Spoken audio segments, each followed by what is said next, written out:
Okay, welcome back. Welcome to my video here. If you've watched the introduction, you'll know the background here. Today's video is going to be talking about brakes, and in particular the shrieking noise that they make, and how to know if they're worn, how to replace them if they're worn. I'm going to be replacing Shimano disc brakes, and I'll try as I go through to explain some of the things that will affect other types of brakes and nice little hints and tips on what to do. So the first thing to do, we're going to do the front wheel first, then we're going to do the back wheel next, and I'm going to try and get these all in one video. I'll see how we get on. So the first thing I'd say is, if I turn this around, this has got a quick release system, so you just pull out the quick release. I keep mine super tight, so I don't want it coming undone when I'm going along. Undo it and the wheel will just drop out. And with the wheel comes the axle. Now what we're doing here is we're going to look at the disc itself, and we're going to look at the pads. Later when we do the wheel bearing, we'll show, and this actually does look like it could do with some attention, we'll show, yeah, that could do with quite a lot of attention. What we'll show is how to pull this out and what to do there. So we're going to get the pads out in a minute, but the first thing I'm going to do is, actually I'll get the pads out now. What I would do if I wasn't filming this, because I'm going to have to turn the camera, the first thing I do is I take the pads out, because it's the pads that are shrieking, not the disc. So I'm going to put this to one side, and then I'm going to put my glasses on, because without them I can't see properly. Oh, hello. Now, the camera can see this, but on the brake caliper you can see there's a little screw which is held in place by a little spring clip. If the camera can see that little spring clip. Come on, focus on that please, camera. No, I don't think it's going to. It's a little spring clip that holds it in place. Now this bike stand has got a magnetic tray, so you don't lose that, so I'll put that in there. Then the screw head here, this is a brass screw that holds these two brake pads in place. This is really soft, so be very careful that you don't slip even once, because once you do, you ruin this screw, and you cannot buy these screws on their own without replacing the whole brake assembly. Brake assembly on a bike is really expensive, so it's a waste. So pull that out. Now the pads should just come out now through the gap. And there they are. What you've got is two pads and a spring in between them. I'll put this down here. Now, as I come back close to the camera, hopefully the camera can see what these are like. I don't know if you can see, but they're actually really... Why isn't it focusing? God, this is rubbish ability with the camera, isn't it? That looks like it's now focusing a little bit better. See, it's all shiny. What that is where these are aftermarket pads. I can't seem to get proper Shimano ones. The Shimano ones lasted quite a long time. These aftermarket pads are pretty rubbish, and what happens is grease and grime fills up all the material, so you end up with a hard glassy surface, and it just shrieks when you brake. It's not so bad if it gets wet and muddy and you've got some grit in there, but if it's just a cool damp evening, it just makes a shrieking noise, and the brake efficiency goes down tremendously. So I'm going to pull these over to the vise over here. Oops. You see if I can turn that like so. Can that then? Now I had to turn the camera back on again. It seems to turn itself off when I repositioned the camera. What I'm going to do with these brake pads, I hope I'm not repeating myself, but I was talking into nothingness a minute ago. What I'm going to do with these brake pads is, firstly I'm going to roughen the surface using a file, and then I'm going to burn off any grease that's in there using the blowtorch. It's not a perfect way, but it works very well, and that'll certainly keep these working nicely for at least 2 or 3 weeks of decent mileage, or possibly a bit more. But it makes it a lot nicer to ride. So if I just put them in on the vise here, just using it as a base. I take an ordinary, this is just an ordinary file, Now many people will look at this and they'll say it's sacrilege, you're ruining the surface of the brakes. You've got about 1.5 millimeters or 2 millimeters of brake pad, and actually it takes ages and ages to wear these pads away. But adding a bit to the wear by using the pads, it isn't sacrilege in my mind, because actually you're making them much more effective. So I actually use the sharp corner to put some little lines, some little grooves, so because they break up the glassy surface that's built up on the pad. Can you see? They're very, very rough. Hopefully you can see that. I'm going to get the camera to focus on it. Hopefully that's come out. I'm just making rough scorings. I'm doing them diagonally on the pad and at right angles to each other, so across both the diagonals, because they break up the glassy part. You'll see quite a lot of stuff comes off. And I'm not really making the pad any narrower. I'm just breaking up the surface and making it rough. When these things are new from the packet, the surface is quite rough. As you can see on the cloth there, this is actually a dark countertop. I've put a white cloth on so you can actually see things more easily. So that's the first one done. Take the second one, and again, that's still shiny.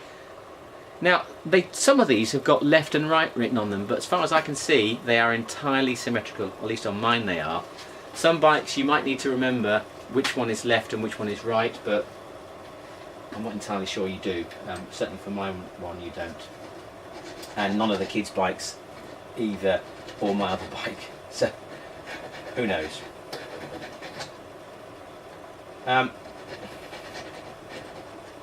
Over the years I've tried various different ways to make pads last a bit longer. Nothing's really beaten this. I used emery cloth for a while, but all that does is clog itself up. I'm actually being, as I say, quite brutal cutting channels. Sometimes if it's really bad, I'll use a hacksaw and cut channels across the pad, because it just stops them shrieking. It makes them break really nicely. The next thing I'm going to do, take the blowtorch, which hopefully will work. Where's its lid gone? There it is. Lovely things.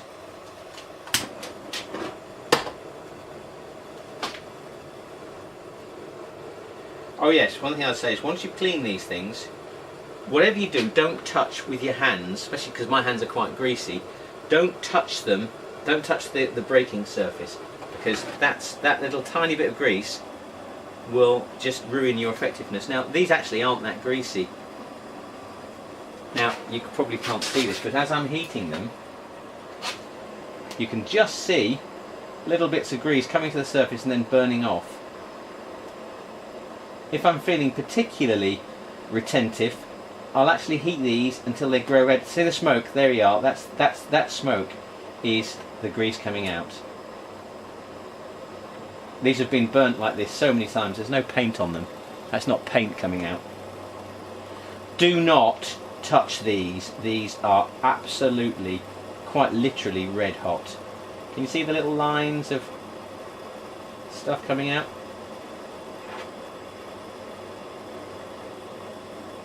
It looks like there still is a bit of paint on there. God, this is terrible.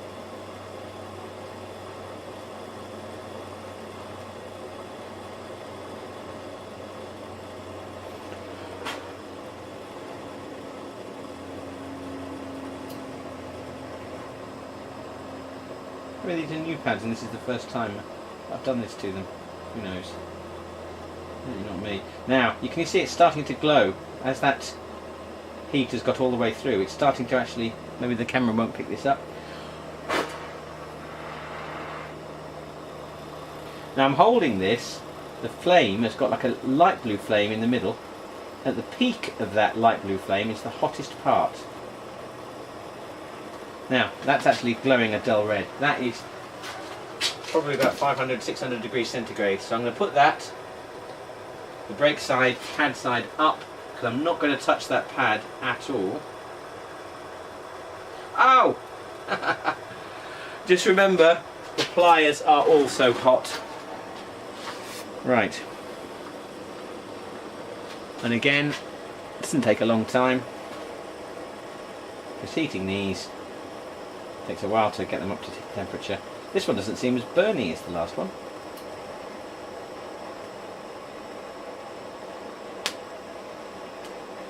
Yeah, just looking at the way these pads are reacting, I think this is the first time I've heated these. I must have, maybe the last time I maintained it, I must have put new pads on. In fact, yeah, I remember now.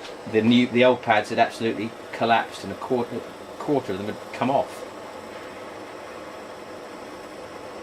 This one doesn't seem as greasy as the other side. Maybe it's that side that was shrieking.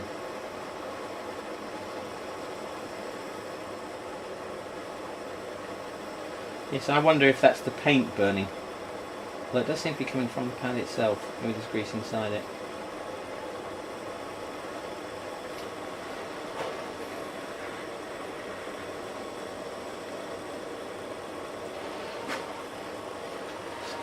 Okay, and I'm putting them on the vise to cool down because they are so hot. I remember the first time I did that, I put them on a piece of wood and the wood actually caught fire. You don't need to, and I don't bother normally, but you can also clean. This is the spring. When you buy the pads, they'll normally come with a spring. The springs last forever, so I keep them, but they don't really break and they don't really get dirty, so I don't bother cleaning these at all. Okay, once that's been done, you then need to have a look at the discs themselves. Now, what you can do, and these are quite worn, these discs. It's not going to show very well, is it? The surface of these discs is polished, and what you can do, and I'm not going to do today, what you can do is, if you undo these 6 bolts here, and as you tighten them up, remember you're screwing into aluminium. Don't do these up more than 16 Newton meters, so you do need to have a torque wrench. Please don't do these bolts without a torque wrench. The risk of stripping them is just too high. They've got little tiny aluminium washers in there as well that hold them together in pairs. You do need those because they stop these bolts coming undone, and if these come undone, your brakes will lock up when you're going along, and you definitely don't want that to happen. As I say, I'm not going to do it now, but if you take this off, this disc, the whole disc comes off, and you can put it on a grindstone and just grind the surface, so there's little channels on here. Can you see it polishes? And if it's polished, it's much more likely to shriek. So what I do is just roughen it up, but I'm not going to do that here. What I am going to do is make sure it's got no grease on it. And again, using my beloved blowtorch. Be very careful you don't put this onto the spokes, because you'll burn the paint off them and melt them. I've never managed to do that yet. And just to remember, to make sure that you do this evenly, start out, the camera's not going to pick this up, but as you're going around this, as the disc heats, you'll see it slightly changes colour as the grease that's in the little nicks and cracks on the metal surface comes to the surface. You'll see it changes colour. It just sort of steams up, a bit like your breath on a hot day. You know, you breathe out and it's a bit steamy. It's a bit like that. So I just go around here and I look at which axle I started at that bit there, so I'm going to go around. Or you can look for I started opposite the air filler cap. I'm just going to go round. This isn't really very burny. You find little bits like that have got some oil on them, and the oil pretty quickly burns off. I don't know if the camera's picking this up. Oh no, definitely not picking it because you can't see it. That's actually starting to glow.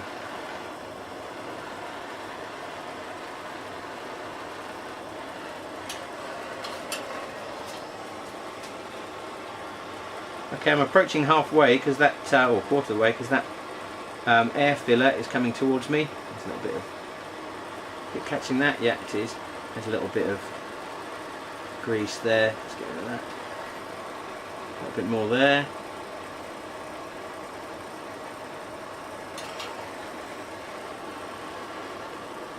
Yeah, that's be able to see it. I'm just worried that I'll be doing this blowtorching and I'll accidentally be looking at the camera and burn the bearings, of course you'll drive the oil off in a heartbeat. With the grease off. Right, there we are, halfway. If I look at this canister, which I've used by the way for over a year now, it looks like it's running out of gas. I don't know if the camera can see that changing colour of the metal as it is heated. Now as I'm heating this, those pads which are resting on the vise are cooling down.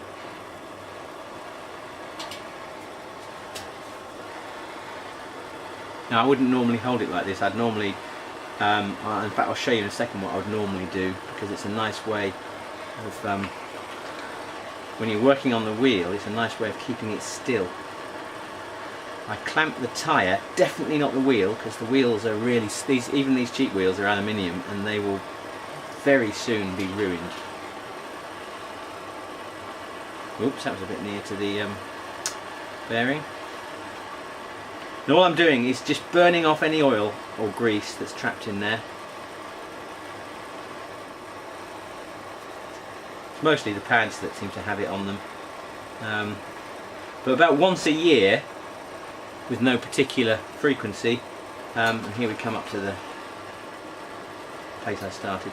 About once a year I take that disc off and I run it on a grindstone on both sides just to roughen the surface up. Now before you pick these pads up, actually another good way of doing it, these pliers were also heated, so I'm going to feel them. No, they're nice and cool. So I'm going to feel these just gently. No, they're fine, that's just me worrying. So we're good to go. So nice rag. Make sure your hands are clean. Oh yeah, this is an essential piece of equipment. Tissue paper. Even though I'm definitely not going to touch the surface of these pads, don't want to get any grease anywhere near them. First thing you do, take the spring, put that next to the pad, take the other pad and insert that as well, and you've got the whole thing like a little biscuit. Now there's a hole in the middle. I'm in the light, aren't I? Can you see there's a hole in the middle here? That has to line up, and if you hold that, it doesn't need to line up perfectly, because once it's back in the socket on the bike, I'm going to need to move that to show the bike, aren't I? Once it's back in the bike, as you locate the pin, how's that doing? That looks about right. As you locate the pin, it will centre itself through here. So pads go back in the way that they came out, and it's always a bit of a fiddle getting these in because they don't seem to go in nicely. But as I'm fiddling around, I'm being careful, trying not to touch anywhere near that surface. Now if you remember, this threaded pin will go from the outside to the inside, and don't forget it's got a spring clip that holds it in place. Now as I put it in, I need to make sure that it catches both the pads, and so both pads, and also the spring clip, the clip in between the pads that keeps them apart. Where's my screwdriver there? Now as I screw it up, and as you remember, I said earlier, am I in shot? Yeah. As I said earlier, make sure you don't slip with this, because the brass screw will be ruined. Wouldn't that be awful if I did this video and showed you me ruining it? And it has to protrude enough out the other side that you can get the spring clip on, because the spring clip will hold it in place.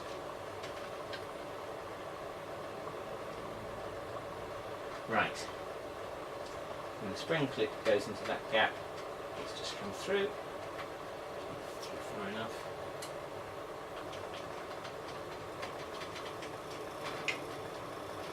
Yeah.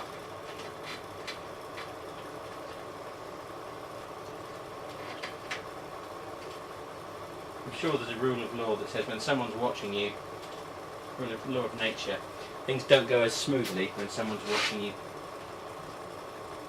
Tighten that up. I'm being very careful not to, Oh.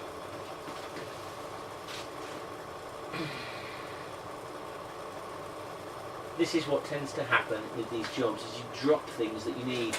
Ugh. Now, where is that spring clip?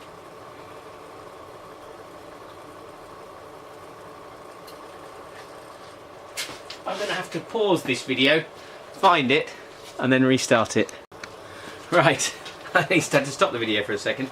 A nice little trick when you've lost a piece of metal is to use, on that earlier video I showed you a nice little magnet on the end of a stick. Lovely little thing.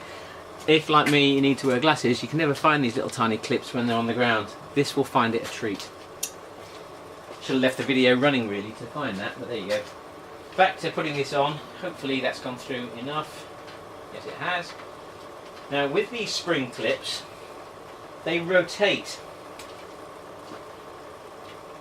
The spring clip is shaped a bit like an L, and you clip it over the bolt, and then you rotate the L so that the bottom bit of the L can't move out of the way. There's a little tiny nest. Let me bring the camera over.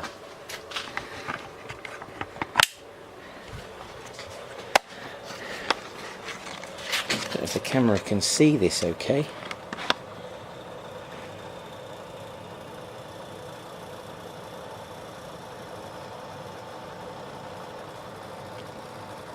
It's focusing. There's a little tiny bit there, can you see? And just by rotating it, the clip can't come out, because if it's going to come out, it's going to go that way. I don't know how well that's going to come out. I'll have to watch that when I finish the video. Put that back. This is such a professional job here. I bet if anyone is watching this, which I doubt, they'll be thinking, what are we watching? Amateur hour. So, now, putting the bike wheel back on, it's very tempting to put it on while the bike's on the bike frame. Don't, because the dropouts here, where the wheel's held in place, and I should actually be cleaning these and greasing them. The dropouts that holds this in place are facing downwards. So as you put the wheel in, you're working against gravity. So if you take the bike out of the bike clamp, stand it on its upside down. Let's check that the camera's the wrong place for that, isn't it? Let me try to move the camera. So hopefully that can see. So you line the disc brakes up, and what you'll find is the discs won't rotate smoothly because you never get it back in the exact position it was there in before. As I'm going to show you. Whoops. I mentioned earlier I've got aero bars on there, they make it very difficult to balance the thing. I like my quick releases to be tight so there's no chance they can come away. I also like this lever that holds the quick release in place. I like that to be pointing upwards so it's away from the ground. So just using the screw on the far side, I'm just tightening it till it's nearly tight, and then experimenting by pulling the handle, and I like it to be tight enough that it takes my full force without, I mustn't touch the disc. If you touch the disc, you just undo all the good you've just done by heating the damn thing. You mustn't get grease on it. So that's tight enough. Now, I don't know if you can hear,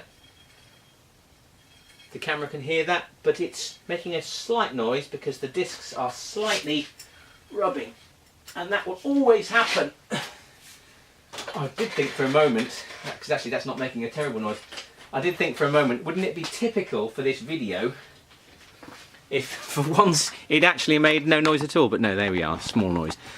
Almost every time it will make that noise, and so what you now need to do, and you definitely need to have a torque wrench to do this, you now need to, that's tight enough, you now need to move this caliper by undoing these two bolts here, which I'm going to show you in a second.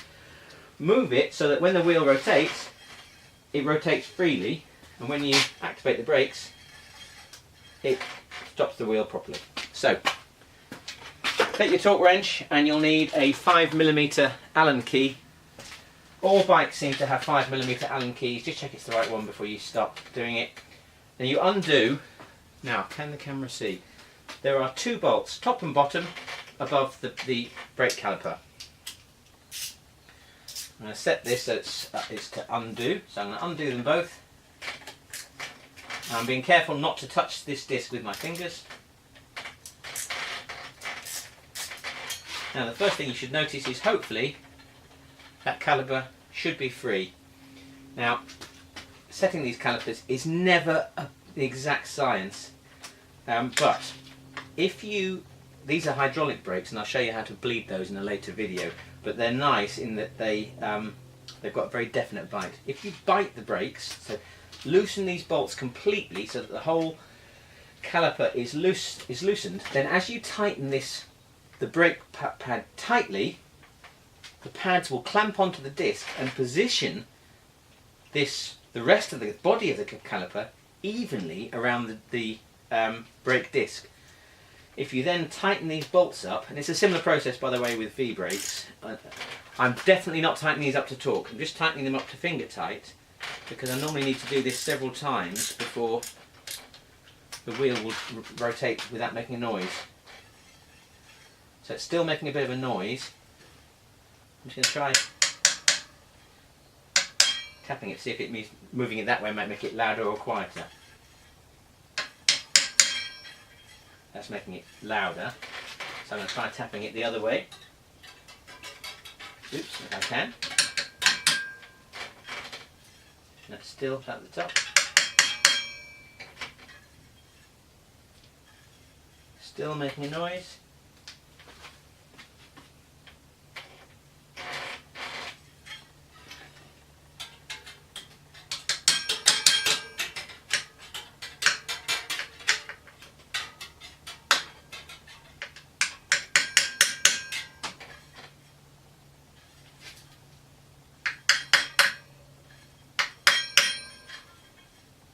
Definitely needs to go the other way.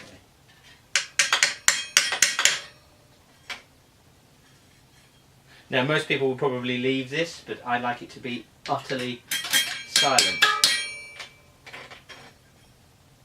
No, it's still touching.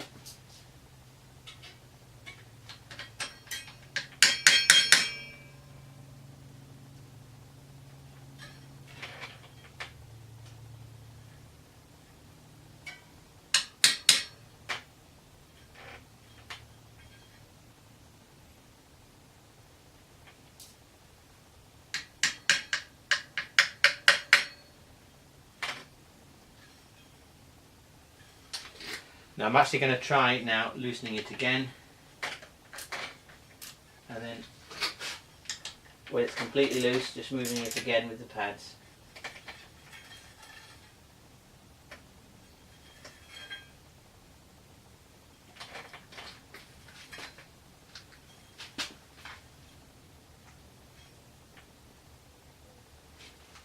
Now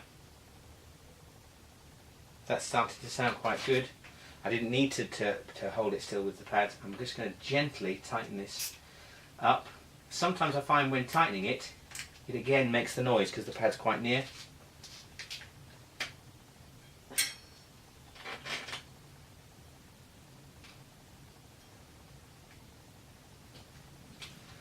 Try. And the brakes are engaging nice and evenly.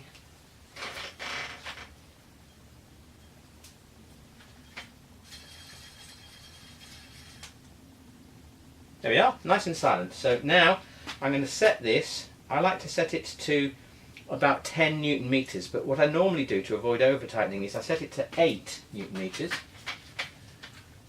Something to be careful of, by the way, is when you're fiddling with this, you might have seen me moving it around, moving the caliper around while the wheel was turning. Just be careful you don't get your finger trapped in there, because it will chop it off, and if you get trapped in the spokes it'll hurt, so be very careful as you're doing that.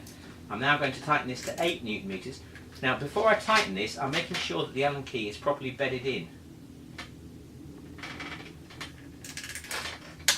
There you are. So you see it's reached 8 Newton meters. And then this one again. And again, always keep checking, because occasionally as you're tightening it they'll move. Nice and silent. And again, no squeaking there. That was a nice positive braking action. I'm then going to increase this to 10 Newton meters, and that will be my final tighten. I think 10 Newton meters. Oh, it's already there.